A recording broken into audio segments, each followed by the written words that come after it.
In diesem Video werde ich dir die 7 Hauptvorteile der Philippinen vorstellen, und zwar als steuergünstigen Wohnsitz oder natürlich auch als ein Plan-B-Refugium. Noch ein kurzer Hinweis in eigener Sache. Du weißt vielleicht, unsere Basis in den Philippinen ist in Davao City. Da haben wir ein Büro. Ich bin selbst seit 2008 auf den Philippinen geschäftlich tätig und wir laden regelmäßig Mandanten nach Davao City ein, um mal die Philippinen vor Ort erleben zu können und auch in einem intensiven Seminarprogramm über die steuerlichen Vorteile der Philippinen zu lernen, was man beachten muss bei einem Wegzug aus Deutschland, Stichwort Wegzugsteuer, erweiterte beschränkte Steuerpflicht etc. Im Februar 2026 ist es wieder soweit, aber auch wenn du das Video danach anschaust, schau dir einfach die Termine auf unserer Webseite an. Du kannst die Teilnahme buchen. Einer der Aktivitäten auf dieser 5-tägigen Reise ist ein Tagesausflug nach Buena Vista Island. Das ist eine kleine Privatinsel, die Davao vorgelegen ist. Du siehst, wie wunderschön diese Insel ist an dem Video, das ich dir gerade zeige. Also, wenn du Zeit hast, wenn du auch die Philippinen vor Ort erkunden möchtest, dann würde ich mich natürlich freuen, mit dir auf diese Reise zu gehen. Dort kannst du natürlich auch gleich schon Nägel mit Köpfen machen. Wir werden Immobilien anschauen. Du kannst Immobilien dort direkt mieten oder auch kaufen, wenn du möchtest. Auch wenn du nicht zu der Reise kommen kannst, können wir natürlich helfen, deinen steuerlichen Wohnsitz in den Philippinen einzurichten. Wir können dir auch komplett remote helfen, ohne dass du anwesend sein musst, ein Apartment dort zu mieten, dich steuerlich zu registrieren, eine Steuernummer zu bekommen, auch von der Meldebehörde dort letztlich eine Anmeldebestätigung zu bekommen und von der Steuerbehörde eine Bestätigung, dass du dort steuerlich registriert bist. Und ebenso können wir dir dann helfen, wenn du diesen Wohnsitz in den Philippinen etabliert hast, zum Beispiel Konten in Singapur oder Hongkong zu eröffnen. Wie gesagt, die Philippinen nehmen ja nicht am automatischen Informationsaustausch teil. Das heißt, sämtliche Konten, die du eröffnest mit dem Wohnsitz Philippinen, sind ebenfalls dann nicht vom Informationsaustausch betroffen, auch wenn das Land, in dem sich die Bank befindet, an diesem teilnimmt. Nur noch mal zurück zu unserem eigentlichen Thema. Was sind eigentlich die 7 größten Vorteile der Philippinen, wenn es darum geht, einen Wohnsitz im Ausland außerhalb der EU zu etablieren oder auch nur einen Plan B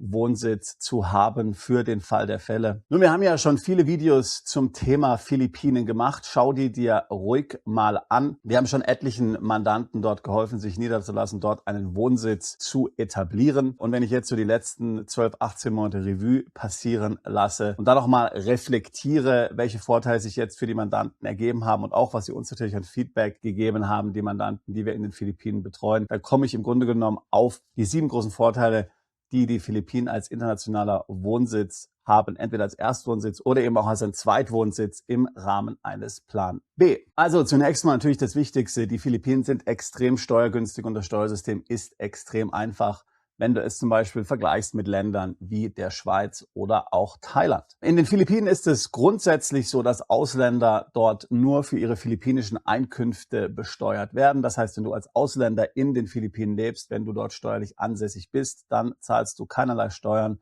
auf Einkommen, die nichts mit den Philippinen zu tun haben. Das heißt also auf Einkünfte, die keine philippinische Quelle haben und für die du natürlich auch nicht vor Ort in den Philippinen arbeitest. Arbeitest du zum Beispiel als Softwareentwickler vor Ort in den Philippinen, auch für einen ausländischen Kunden, dann sind das Einkünfte, die etwas mit den Philippinen zu tun haben. Dann sind diese Einkünfte auf den Philippinen zu versteuern. Sowas würde also nicht gehen, aber natürlich ist es ja in der Realität so, dass die meisten Mandanten, die einen Wohnsitz auf den Philippinen nehmen, dort nicht 365 Tage im Jahr anwesend sind. Das heißt, sie verbringen auch viel Zeit außerhalb der Philippinen. Dort kannst du dann natürlich arbeiten, so viel du willst. Das ist dann nicht in den Philippinen steuerpflichtig. Und natürlich sämtliche Kapitaleinkünfte, ebenso Dividenden, Krypto, das ist sowieso in den Philippinen steuerfrei. Natürlich auch dann nur, wenn die Dividenden zum Beispiel nicht von einem philippinischen Unternehmen bezahlt werden. Wenn wir schon bei den Formalitäten bleiben, dann sollte man auch erwähnen, dass es auf den Philippinen keine Anwesenheitspflicht gibt und eben auch keine Visumspflicht. Ja, das hast du richtig gehört. Du kannst in den Philippinen komplett visumsfrei leben. Du kannst dich dort am Stück 3 Jahre aufhalten ohne Visum. Die meisten Mandanten sind natürlich nicht 3 Jahre am Stück da. Das heißt, immer wieder, wenn du das Land verlässt und wieder neu ins Land kommst, kannst du dich dort 3 Jahre aufhalten. Du kannst deinen Status immer wieder im Land verlängern. Viele Mandanten, gerade jene, die älter sind als 40 Jahre, entscheiden sich natürlich dennoch für das Seniorenvisum, das SRRV-Visum. Das hat dann einige Vorteile. Du bekommst sehr einfach dann einen Personalausweis, du bekommst eine steuerliche Ansässigkeitsbescheinigung, wenn du dieses Visum hast. Und die Einreise- und Ausreiseformalitäten sind natürlich noch einfacher. Und du musst auch nicht den Aufenthaltsstatus dann im Land laufend verlängern, wenn du dich dort aufhältst. Und wie gesagt, es gibt eben auch keine Anwesenheitspflicht. Du musst dich nicht in den Philippinen aufhalten, weder aus steuerlicher Sicht noch für den Aufenthaltstitel, um diesen aufrechtzuerhalten, wenn du zum Beispiel ein SRRV-Visum hast. Wie ich es vorhin schon gesagt habe, Ausländer sind grundsätzlich nur für philippinische Einkünfte steuerpflichtig. Es ist völlig egal, wie viel Zeit du dich in den Philippinen aufhältst, auch wenn du zum Beispiel nur einen Tag in den Philippinen bist und dort zum Beispiel einen Vortrag hältst und dann dafür bezahlt wirst, dann musst du darauf Steuern bezahlen. Daher die Logik, dass im Grunde auch aus steuerlicher Sicht keine minimalen Anwesenheitstage notwendig sind, um dort die steuerliche Ansässigkeit zu etablieren.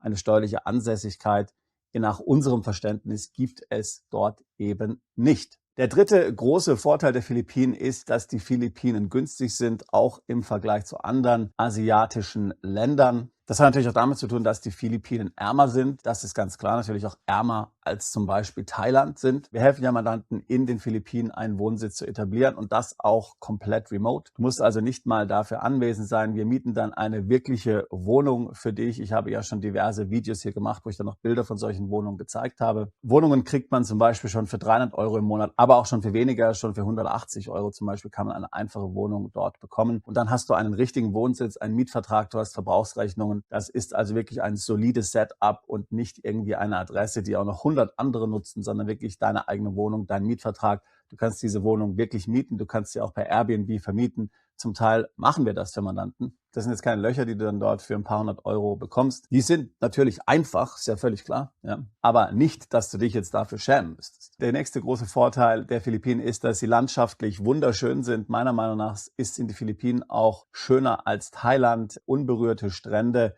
sauberes, klares Wasser, tatsächlich paradiesische Zustände dort in den Philippinen. Es gibt deutlich weniger Tourismus als in Thailand und daher kann man auch dort die Natur viel unbelasteter genießen, als es zum Beispiel eben in Thailand der Fall ist. Was ja in vieler Hinsicht, muss man leider sagen, komplett überrannt ist. Der nächste große Vorteil der Philippinen sind die Menschen. Erstmal spricht jeder Englisch. Englisch ist die Amtssprache. Alle amtlichen Dokumente sind auf Englisch. Die Menschen sind wahnsinnig freundlich. Sie sind wahnsinnig offen, auch gegenüber Fremden. Man fühlt sich ja gerade in Thailand oftmals eben als der sprichwörtliche Farang behandelt. Das wirst du in den Philippinen nicht finden. Wie gesagt, ich bin dort seit 2008 tätig. Ich habe ein relativ großes philippinisches Team und ich bin immer wieder berührt und auch motiviert darüber, wie nett, wie freundlich diese Kollegen sind. Der sechste große Vorteil der Philippinen sind, dass sie nicht am automatischen Informationsaustausch nach OECD-CRS teilnehmen. Das heißt, wenn dein Wohnsitz sich in den Philippinen befindet, dann kannst du Bankkonten in jedem Land eröffnen, auch in Ländern, die am automatischen Informationsaustausch teilnehmen. Und dann wird dieses Konto nicht vom Informationsaustausch betroffen sein. Die Philippinen tauschen keine Daten aus. Natürlich muss man daher auch ganz klar sagen, nicht alle Banken akzeptieren natürlich einen philippinischen Wohnsitz. Da muss man natürlich ehrlich sein. Das solltest du im Vorfeld abstimmen. Die meisten unserer Mandanten interessieren sich aber dann in diesem Kontext natürlich für ein Bankkonto in Singapur, das wir ebenfalls für dich eröffnen können. Und dort ist der philippinische Wohnsitz überhaupt kein Problem. Die Banken in Singapur haben ja eine gewisse Affinität für Kunden, die in Asien wohnen. Also daher hast du mit dem philippinischen Wohnsitz in Singapur keine Probleme. Und andernfalls musst du natürlich unbedingt deine Bank im Vorfeld fragen, ob ein solcher Wohnsitz in den Philippinen akzeptiert werden würde. Wie gesagt, von uns, wenn wir für dich dort einen Wohnsitz etablieren, bekommst du alle Dokumente, die du für die Bank brauchst. Du hast ja deinen Mietvertrag durch Strom, Gas, Wasserrechnungen. Du bekommst eine Meldebescheinigung von der Gemeinde dort. Du bekommst eine Steuernummer. Du bekommst ein Schreiben der Steuerbehörde, die bestätigt, dass du dort steuerlich registriert bist. Übrigens kein steuerliches Ansässigkeitszertifikat, muss man hier an dieser Stelle ganz klar sagen, eine Bescheinigung der Steuerbehörde, dass du dort steuerlich registriert bist. Und das reicht eigentlich für das Banking-Setup in allen Ländern, unserer Erfahrung nach. Und last but not least, der siebte große Vorteil der Philippinen ist natürlich, dass sie außerhalb der EU sind.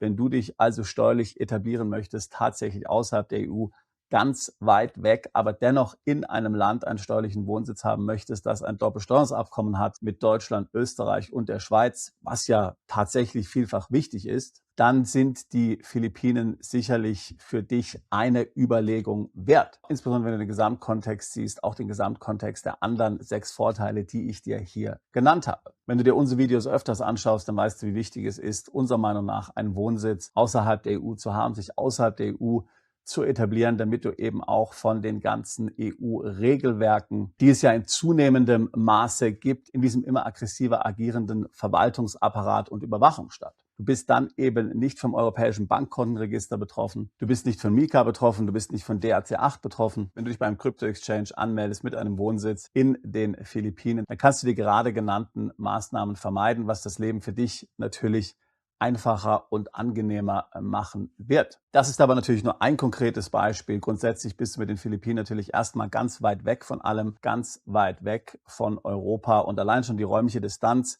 und auch die Tatsache, dass es ja wirklich ein komplett anderes Land ist, ein komplett anderes System, ein komplett anderer Rechtsraum, eine komplett andere Weltregion, ist natürlich ein großer Vorteil, wenn du wirklich einen Schnitt machen willst und dich wirklich unabhängig und separat von der EU etablieren möchtest, auch wenn die Philippinen zum Beispiel Teil eines größeren Plan B sind, den du vielleicht hast. Viele von euch haben ja möglicherweise mehrere Wohnsitze, mehrere Setups, aber wenn du in Asien eine Basis suchst, dann gibt es sicherlich wenige Länder, die so gut sind oder besser sind als die Philippinen. Also in diesem Sinne, wenn du jetzt auch Lust auf mehr hast, wenn du auch die Philippinen kennenlernen möchtest, unsere Basis in den Philippinen ist Davao City. Wir organisieren regelmäßig Reisen dorthin, eben jetzt demnächst wieder. Ich würde mich freuen, dich dort begrüßen zu dürfen. Andernfalls, wie gesagt, lässt sich das ganze Setup auch komplett remote machen. Alle Details in der Beschreibung dieses Videos. Wir tun seit 20 Jahren nichts anderes als Mandanten genau bei solchen Fragen zu unterstützen. Steueroptimierung im Ausland, Auswanderung, Plan B, Setups und Vermögensschutz, ebenso natürlich wie zweite Staatsbürgerschaften, Aufenthaltstitel weltweit. Ich selbst habe die EU vor 25 Jahren verlassen. Ich habe es nie bereut und ich denke, du wirst es auch nicht tun. In diesem Sinne würde ich mich freuen, auch dich alsbald zu unserer Mandantschaft zählen zu können. Bist du Unternehmer, Freiberufler oder Investor?